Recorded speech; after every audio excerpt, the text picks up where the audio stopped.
মুসলিম উম্মার মধ্যে এখন এই সমস্যা, ইউনিটি নাই। We don't have any central leadership, আমাদের কেন্দ্রীয় নেতৃত্ব নাই। এই যে ফিলিস্তিনে যে মারে আমাদেরকে পাখির মতো গুলি করে, মিয়ানমারের রাখাইন রাজ্য থেকে 10 লক্ষ মুসলমান তাড়ায় দিল টেকনাফে, এখন তারা পাহাড়ি এলাকায় আশ্রয় নিয়েছে। সিরিয়াতে মার খেয়ে গোটা বিশ্বে এরা ছড়িয়ে আছে। এই যে মুসলমানরা গোটা বিশ্বে মার খায়, আমাদের পক্ষে কথা বলার মতো আমাদের কোনো কেন্দ্রীয় লিডার আছে? সেন্ট্রাল লিডারশিপ নাই।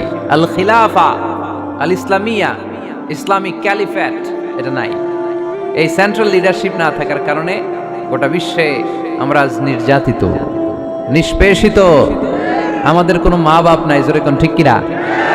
এদিকে লাথি মারলে ওইদিকে যাই, ওদিকে লাথি মারলে এদিকে আসি। আমাদের পক্ষ নিয়ে, আমাদের স্বার্থ নিয়ে যে কথা বলবে, জাতিসংঘে হুঙ্কার তুলবে, ওআইসি থেকে ঘোষণা আসবে, ওরকম একটা নেতাও আমাদের নাই, জোরে বলেন ঠিক কিনা? ওমরে ফারুকের মতো যদি একটা নেতা থাকতো, তাহলে গোটা বিশ্বে মুসলমানরা এক আমব্রেলার নিচে, এক ছাতার নিচে চলে আসতো, তাই না? এমন সাহাবী ছিলেন বিষ্ণু ঈসা ইসলাম তার ব্যাপারে বলেছেন, আসাদুহুম ফি আমরিল্লাহি উমর। আল্লাহর জমিনে আল্লাহর দ্বীন বাস্তবায়নের জন্য সবচেয়ে কঠিন সাহাবী ছিল যিনি, তিনি হচ্ছেন উমর। মুনাফিকরা ওমরে ফারুককে দেখে ভয় পেত, খোদ শয়তান ইবলিস ওমরে ফারুককে দেখে ভয় পেত। আলহামদুলিল্লাহ পড়বেন না? বিষ্ণু ঈসা ইসলাম বলতেন, ওমর তুমি যদি এই রাস্তা দিয়ে হাঁটো আর শয়তান তোমারে দেখে, তাহলে শয়তান এই রাস্তা রেখে দিয়ে অন্য রাস্তা দিয়ে হাঁটে। লা নবিয়্যা বা'দি ওয়ালা রাসূলা। আল্লাহ রাসূল বলেন, আমার পরে কোনো নবীও নাই, রাসূলও নাই, তবে আমার পরে কেউ যদি নবী হতো, ওমর নবী হয়ে যেত। এরকম একজন ওমরের আমাদের দরকার। এরকম একজন ওমরের অপেক্ষায় আমরা। একজন হলেই চলবে। কয়জন লাগবে? যুগ জামানা পাল্টে দিতে চাই না অনেকজন, এক মানুষই আনতে পারে জাতির জাগরণ। এক মানুষই বিপদকালে বাঁচায় কাফেলায়, ক্ষুদ্র ডিঙ্গি বাঁচায় জাহাজ অসীম দরিয়ায়। কয়জন ওমর দরকার? আমরা সেই ওমরের জন্য অপেক্ষা করছি, যার নেতৃত্বে, যেই আল ইমাম আল মাহদি, যার নেতৃত্বে গোটা বিশ্বে শান্তি, সভ্যতা, ভদ্রতা আবার প্রতিষ্ঠিত হবে।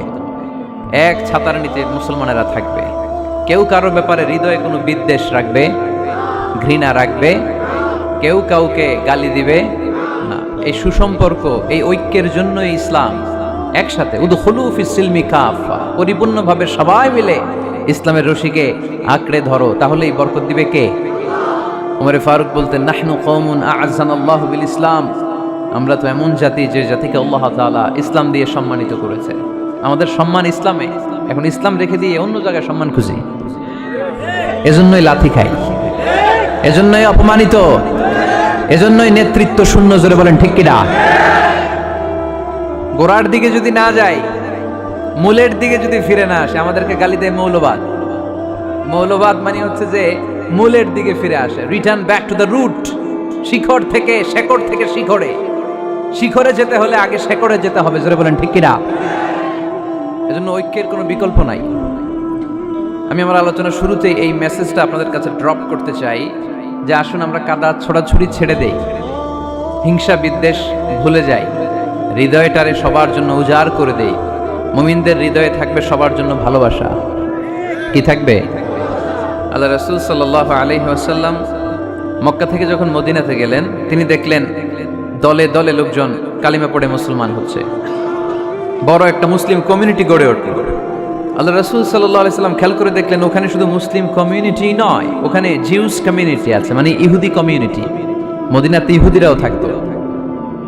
আবার খেয়াল করে দেখলেন আশেপাশে খ্রিস্টান কমিউনিটিও আছে। তাহলে মোট কয়টা কমিউনিটি হইল? রাসূল সাল্লাল্লাহু আলাইহি ওয়াসাল্লাম এই 3 দলকে নিয়ে একটা চার্টার করলেন। চার্টার, ইতিহাসে এটা মদিনা চার্টার নামে পরিচিত, মদিনা সনদ। সুবহানাল্লাহ পড়েন। 3 ধর্মের লোক, 3 জাতি একসাথে থাকে, আর আমরা এক বাঙালি এক দেশে থাকতে পারি না। এক দল আরেক দলরে বলে তুমি ভারতপন্থী, ওই দল আরেক দলরে বলে তুমি পাকিস্তানপন্থী। বাংলাদেশপন্থী কেউ হতে চায় না। আমরা কোন পন্থী? জোরে বলতে হবে। দেশের স্বার্থটারে সামনে নিয়ে আসতে হবে। তো সম্মানিত সুধী, রাসূল সাল্লাল্লাহু আলাইহি ওয়াসাল্লাম ইহুদিদের সাথে বসেছেন। মদিনা চার্টারে যদি তিন ধর্মের লোক থাকে, মানে Muslim community, Jews community and the Christian community যদি থাকে, তার মানে মদিনা সনদের মধ্যে স্বাক্ষর করেছিল তিন কমিউনিটির নেতারা। ইহুদিরাও ছিল, খ্রিস্টানরাও ছিল। তো আল্লাহ রাসূল সাল্লাল্লাহু আলাইহি ওয়াসাল্লাম ইহুদিদের সাথে বসেছেন, চুক্তি করেছেন 10 বছরের লম্বা সময়ের। খ্রিস্টানদের সাথে চুক্তি করেছেন। আপনারা কি ঐক্যের পক্ষে না বিপক্ষে? আমরা যেন ঐক্যবদ্ধ হতে পারি, আল্লাহ তুমি তৌফিক দান করো। আমরা যেন হিংসা বিদ্বেষ ভুলে যে ইসলামের কল্যাণে কাজ করতে পারি, তুমি তৌফিক দান করো। আরো জোরে পড়ি আমিন।